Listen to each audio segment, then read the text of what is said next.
everyone, and welcome back to Logic Queen's Book Reviews. My name is Logic Queen, and today we are reviewing a new book. Today I'll be reviewing the Starlore Legacy, Nova. This is episode 1, is what the author calls it in the series, so it's book 1.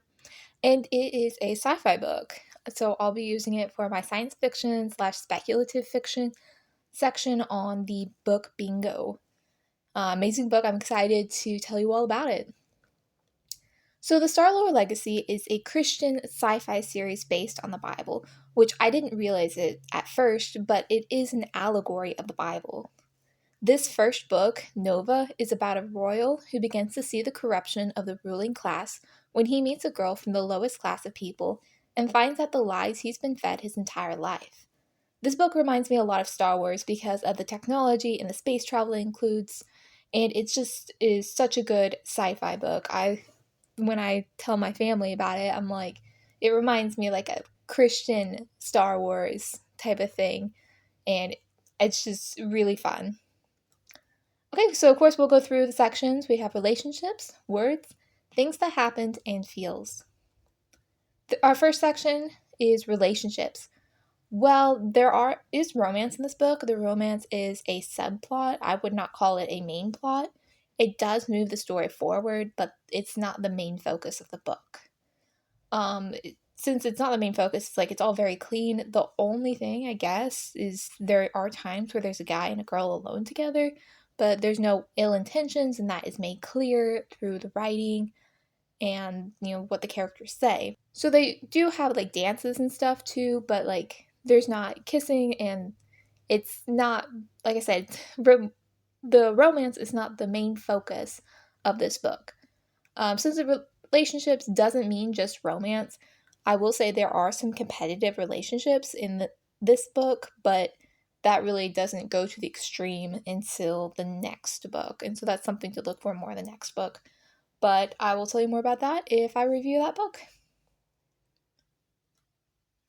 So, words.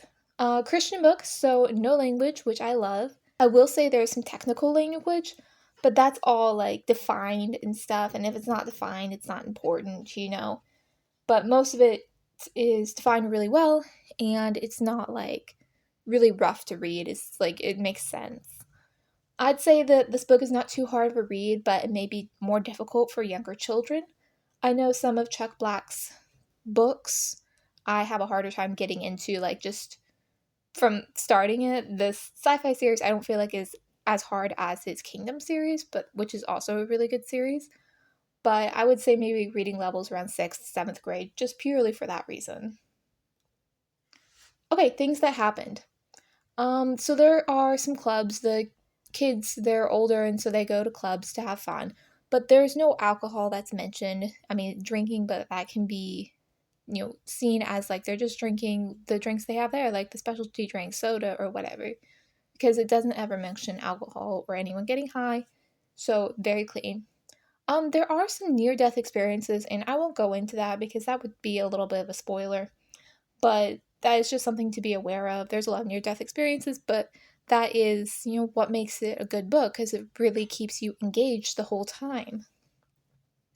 This is a bit of a spoiler, but I mean, it's not anything big, but the main character does kill someone. Now, it's not a big thing.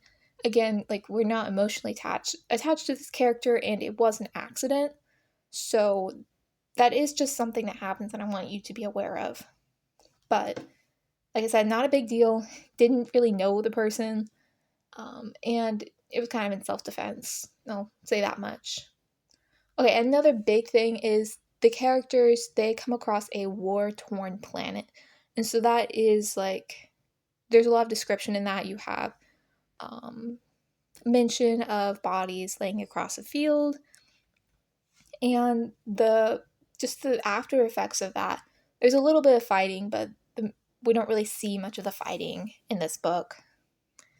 And then you do have the emotional aspects of that, and how that the war has affected just normal people. And that's just a little part of this book, but that is something that is in the book. I will say there are killer robots. I won't go further into explanation on that, But I mean, it's nothing too scary. There is one scene that I found scary the first time I read because my mind was like super vivid on that, but it wasn't real. It was a dream, so that's just something to be aware of. And then of course the book talks about like there are prophets and oracles, and I don't really think that's anything to be concerned about. I just want to say, that's something that happened. And so, uh, in all of these sections, I would say, 5 out of 5 stars. Everything I've gone through so far, because it's just such an amazing book and it does everything so well. Real quick, we'll go through the last section. Again, I would give it 5 stars. This is Feels. And this is one of my favorite books, I will say. So I'm a little bit biased when reviewing this, but I'm trying to go through anything that might be concerning. But I was super excited to reread this book. I mean, I read it like 2 or 3 times, and even when I started it, it's just super exciting, like rewatching your favorite movie kind of thing. I feel like the book made me, most of the time feels good. There are times where it's like on the war-torn planet that I mentioned, you do feel the plight of those people, and so, you have that sadness or heaviness and that's just the emotions that it's meant to evoke. So, I mean, I don't think that's a bad thing. But in general, I think it's a very good book, and I would highly recommend it. So, final review, like I said, I kind of forgot to mention the stars when I was going through, but it's 5 out of 5 stars in all the categories. And again, like I said, I might be a little bit biased on this, but I think it's just an all-around amazing book.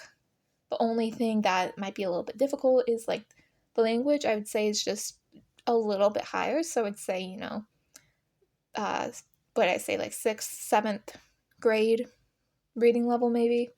That's about the only thing though. Okay, so any closing thoughts? Like I said, this is an amazing book that I love and I've read multiple times. I enjoy the sci-fi aspects of this book, but also the message that it sends. This series as a whole, it really helps me see the biblical stories that it goes through a new light and a new lens.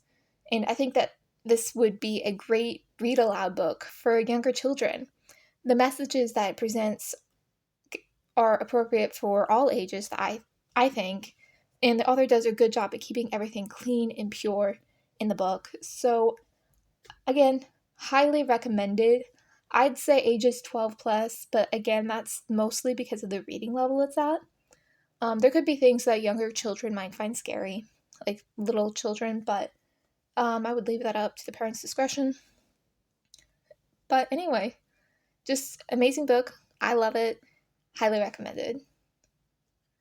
Okay, so just book bingo. This is the review we're at now. We did your choice last time, and this was the science fiction and speculative fiction book on the book bingo. And so that's 2 slots down. We're getting closer. I've just about got another book ready to review, and so that's going to be another spot marked off. And that's about it. Thank you so much for listening to my book review on this book.